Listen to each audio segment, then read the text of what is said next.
L'intelligenza artificiale per un business innovativo è questa la descrizione in estrema sintesi del progetto che la Simar Group, azienda di Monteurano che tradizionalmente opera nel settore del mobile ma che da tempo comprende differenti articolazioni imprenditoriali, dal luxury drink and food al general contractor immobiliare, sta portando avanti con Simar Lab. Simar Labs praticamente è un vettore, è un volano dove le idee vengono sviluppate e vengono portate avanti fino al compimento finale con tutti i processi che ci sono. I processi che sono all'interno di uno sviluppo dall'idea al lavoro finito sono tantissimi e articolati.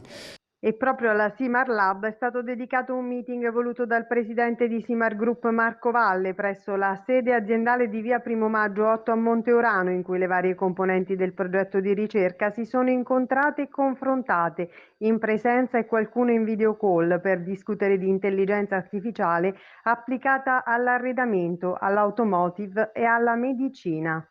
Avere qui la Federico II e come loro, tra virgolette, guru, il professore Bruno Siciliano,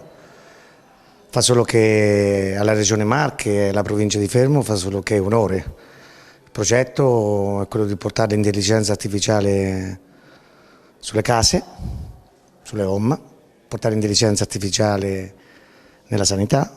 portare l'intelligenza artificiale sulla sicurezza stradale. Per realizzare il progetto la Simar Lab ha dato vita ad una partnership con la facoltà di ingegneria dedicata alla robotica dell'Università Federico II di Napoli, grazie a 2 borse di ricerca in essere, a cui se ne aggiungeranno ulteriori 7, sempre finanziate dall'azienda. Noi abbiamo attivato una prima collaborazione su un progetto molto interessante, che è quello della seduta intelligente, cioè di creare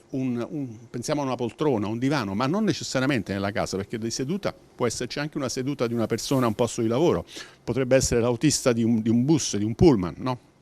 Potrebbe essere un gruista, potrebbe essere il chirurgo in camera operatoria, no? Allora l'idea è quella di creare un meccanismo multisensoriale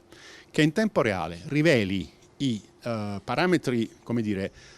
biologici e anche biomeccanici dell'uomo e che li metta in rete. Sul versante medico il progetto si avvale della preziosa professionalità del dottor Roberto Trignani, responsabile del reparto di neurochirurgia degli ospedali riuniti di Ancona, che ha sottolineato come questo progetto vada ad inserirsi in un contesto di difficoltà della sanità pubblica, in cui tuttavia il bisogno di salute cresce e quindi solo mediante una tecnologia umanizzata si possono risolvere molti problemi. Oggi la tecnologia può aiutare a semplificare il gesto tecnico che deve curare la malattia, ma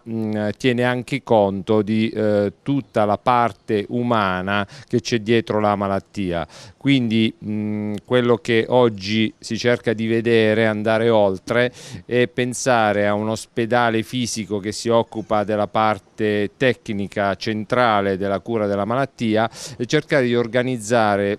tutto il resto in un ambiente dove il paziente si sente a proprio agio.